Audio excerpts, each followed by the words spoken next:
But before Caitlin Clark's season-ending injury, WNBA tickets were averaging $89. The moment she went down, price crashed nearly 30%, plummeting to $62 a seat. That's kind of crazy. And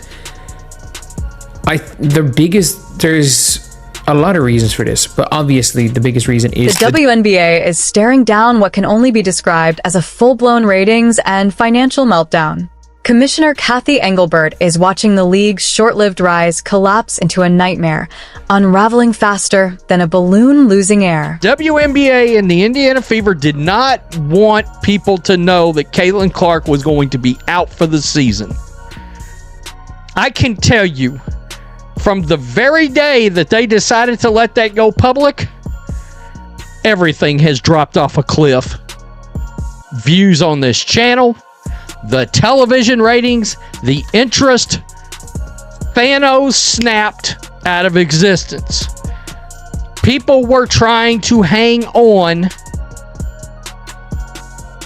to the possibility this whole time. Look, so many people stayed engaged with the team because they thought the cavalry was coming. The spark that ignited this collapse was the Indiana Fever's bombshell announcement. Superstar guard Caitlin Clark is out for the rest of the 2025 season. With their golden goose grounded, the WNBA is left to confront a harsh truth. Without her, the league looks less like a thriving enterprise and more like an overpriced sideshow no one cares to watch. Late July, the WNBA proudly flaunted ratings for the All-Star Game, which drew 2.2 million viewers. Of course, they conveniently failed to mention that ratings were down 36% from the record ratings that Caitlin Clark pulled the year before. Early August, ESPN pointed out that the Seattle Spankers and the Indiana Felines, without Caitlin Clark, drew 1.6 million on ABC. ESPN claimed that WNBA ratings were up 20% over last year, mostly without Caitlin Clark playing. But over the last 3 or 4 weeks, both the WNBA and the media have been strangely silent. I wonder... The fallout from Clark's season-ending announcement has been nothing short of devastating for the league's finances. Overnight, WNBA playoff ticket prices nosedived by an average of 30%, with some games free-falling from well over $200 to a mere $25, a collapse that perfectly illustrates the league's fragile dependence on its brightest stars. The WNBA are currently treading dangerous waters. It's sharks out there, y'all. It is sharks out there in the deep ends of that water. Reality is hitting, and the playoffs have the potential to expose even more. Ratings could potentially crash in this year's WNBA playoffs without Caitlin Clark. Networks have their eyes peeled to what is going on, and ticket prices plummeted 30% while Caitlin Clark was out with her. The Indiana Fever, once the league's hottest ticket, saw their road game prices implode by 71% the moment Clark went down, tumbling from an average of $137 to just $80. This isn't some minor market correction. It's a full-blown collapse that lays bare the WNBA's utter reliance on a single player to prop up its value. She's only on one team, but a very big chunk of the total attendance in WNBA is from the Indiana Fever. They have the second highest home attendance, and teams are literally moving arenas. So yeah, a lot of teams, whether it be the Lynx opening the Upper Bowl, whether it be the Wings, the Dream, the Sky, all of these teams moving games. All of these teams are moving games for the Indiana Fever, regardless of who it is. They all have to sell those seats. And a lot of people don't want to go, and it's super cheap. Like, it's a lot easier to fill a 10,000 seat arena without Caitlin Clark than to fill 20,000. So you're going to have to find a way to do it anyway, which is what a lot of people are going to be doing, trying to sell tickets. The 2025 WNBA season was meant to be the league's shining moment, shattering attendance records and ushering in a new era of revenue. Instead, it has turned into a brutal lesson in how quickly manufactured success crumbles when built on shaky ground. Clark, who had been an Iron Woman through college and her rookie WNBA campaign, managed just 13 games in 2025 before injuries sidelined her. Without her star power drawing eyes and dollars, the league that proudly declared it had arrived is sliding back into irrelevance, and the financial numbers leave no room for debate. The WNBA playoffs begin on Sunday.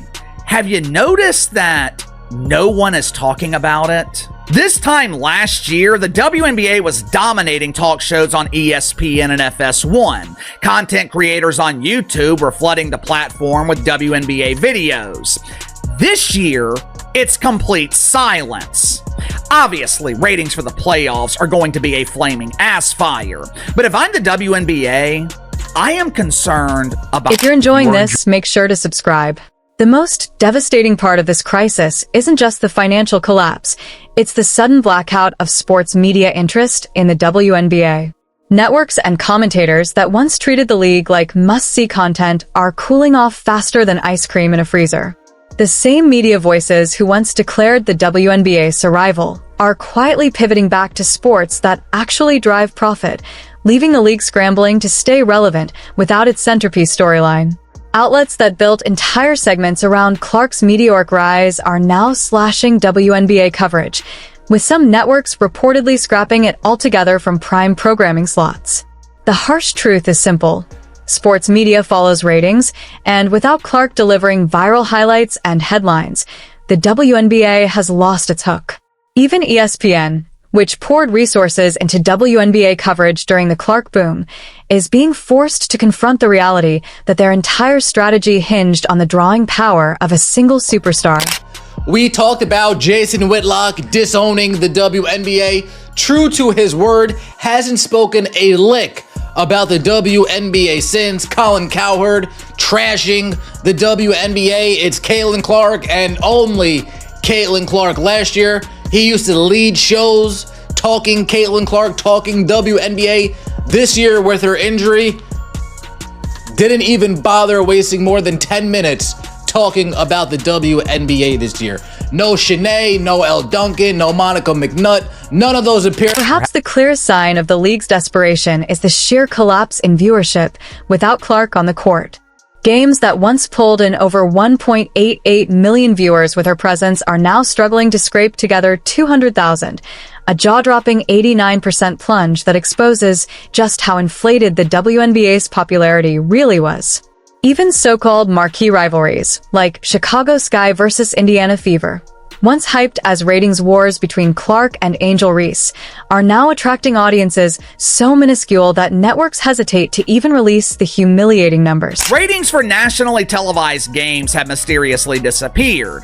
I knew the WNBA lived in a world of make-believe, but I never realized they were magicians. It seems when ratings fail to meet expectations, the WNBA makes ratings disappear faster than pants at the Butt Bongo Festival. Sports Media Watch, which is the go-to source for sports ratings.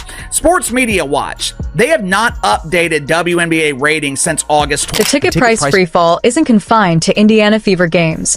It's ripping through the entire league. WNBA playoff matchups, once commanding $200 during the height of Clark Mania, are now going for as little as $25. And even at those bargain prices, arenas are struggling to put fans in the seats. This isn't just a temporary dip. It's a seismic shift in market demand that threatens the very foundation of the WNBA's business model. What makes it all the more infuriating is how avoidable this disaster was. Clark's season-ending injury didn't happen in isolation. It was the inevitable outcome of a league that failed to safeguard its most valuable star. Instead of shielding her, the WNBA allowed a culture of excessive physicality to thrive, turning Clark into a target. From quad issues in May to repeated groin injuries over the summer, her body gave way under relentless, unchecked punishment. Rather than building protective systems around their golden ticket, league officials stood by as poor officiating and weak player protection protocols systematically dismantled both Clark's health and the WNBA's financial future.